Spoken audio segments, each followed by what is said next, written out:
what I can say is that the community health center model has worked. It's been, despite all of the political ups and downs in our country, there's been a fairly consistent bilateral, bipartisan kind of support for it, because it brings healthcare to communities all over the country, both inner city and rural healthcare.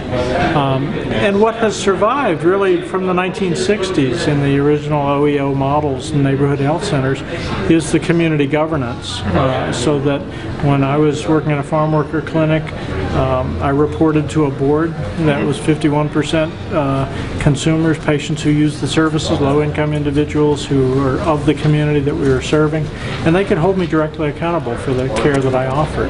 They could make sure that it was culturally appropriate and linguistically appropriate and all that stuff. And what have you learned in terms of the economic efficiency of targeting those kinds of communities with a community health care center? It's a way to get the right care in the right setting at the right time. Right. In other words, the impact just on emergency room visits is profound.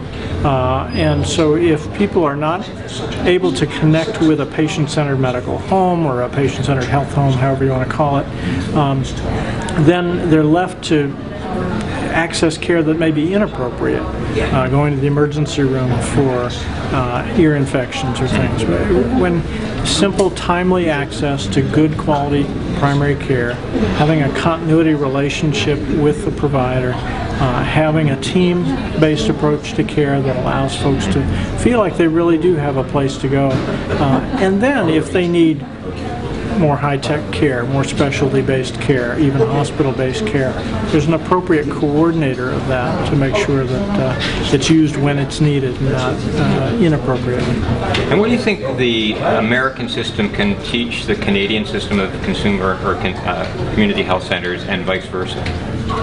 I think we have much to learn from the Canadian system. I stretch a little farther when we talk about the American healthcare system, because we have been kind of fragmented, and we do have a tremendous amount of inequities, both on an income level and insurance status level, as well as on racial and cultural domains. We have many inequities in those kinds of health outcomes. So perhaps just paying attention to those is one thing that would bring to the conversation. I do think that community governance is another area where really being willing to be held accountable, being willing to let the community be your boss, is another area.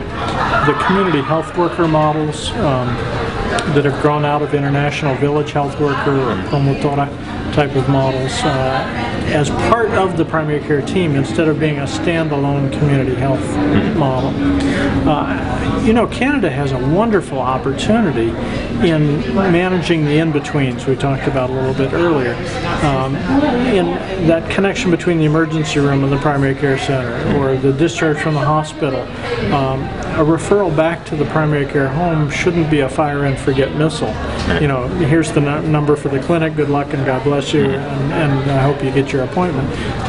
If there's a much better set of transitions and continuity between those different places of care, we can often achieve much better outcomes as well, and people don't fall through the cracks.